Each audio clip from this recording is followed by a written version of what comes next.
Good morning, folks.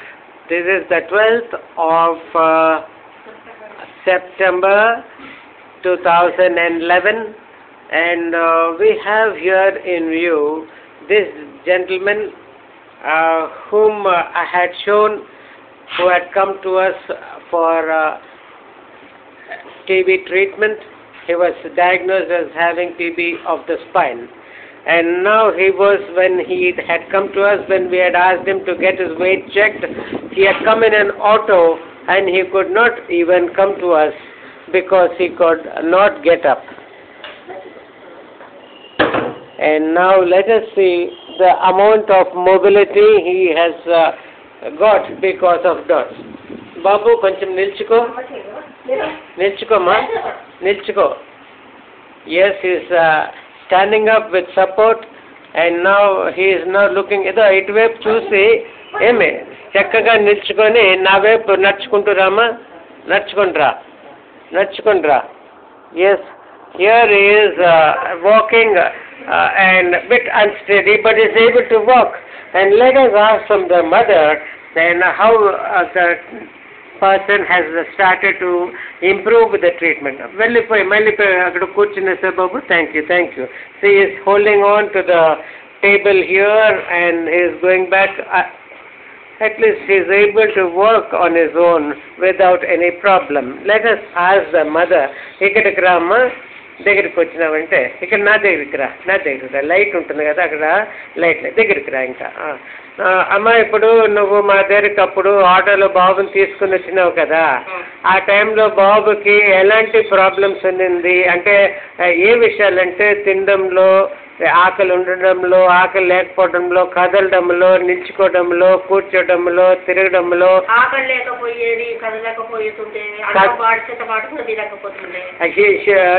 she says that he couldn't even eat food on his own.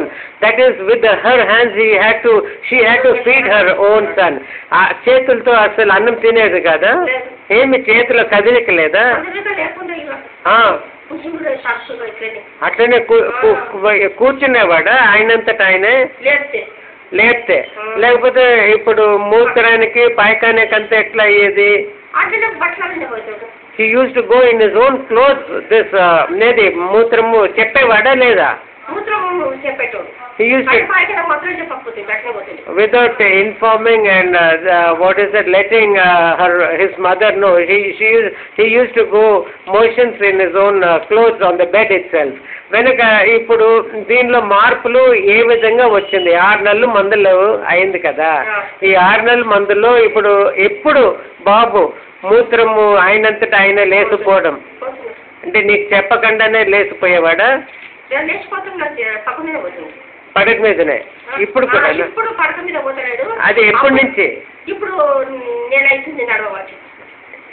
నడవబట్టి. And అతనే మూత్రం వచ్చినప్పుడు పోతాడా బాత్రూమ్కి ఆయనంతట ఆయనే? అట్లనే ఇప్పుడు పాయకాన ఎప్పుడైంది ఇప్పుడు బాగా చెప్పిపోవడము? అప్పటి నుంచి బాత్రూమ్ పాయకాన మెల్లగా 2 రోజులకి నడవడం మొదలుపెట్టింది. ఒక నెల నుంచి గోడ పట్టుకొని నడుస్తున్నాడా? ఇప్పుడు ఒక్కడు ఏది పట్టుకోకుండా నడుస్తున్నాడు. ఇప్పుడు ఈ 6 నెలల మందులు అయినాక నిన్ను అక్కడ ఉస్మానియాకి పోమని చెప్పానా లేదా?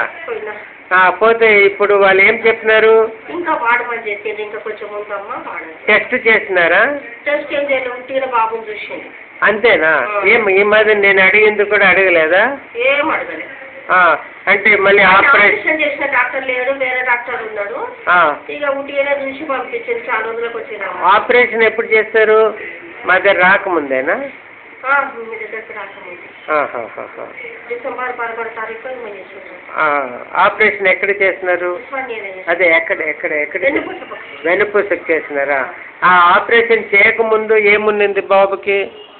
అన్ని బట్టలన్నీ పోతున్నాడా, ఇంకా కదలిక లేదు, ఏం లేదు, మాట లేదు, ఏం లేదు. మాట కూడా లేదా? మాట మాట్లాడతాడు మనం అడిగినప్పుడు అంతే. ఇంకా మనసులు ఆడే పడుకునేటోడు ఎప్పటికీ. ఇప్పుడు ఇంకా చేతులు సన్నగా ఇంత అవును చాలమ్మా. ఇప్పుడు అయితే ఈ మందుల వల్ల మీకు ఏదైనా 1 పైసా మేము ఏదైనా అడిగినామా? మేము కానీ ఇంకెవరైనా అడిగినారా? ఎవరు అయితే సంతోషంగా ఉన్నావా?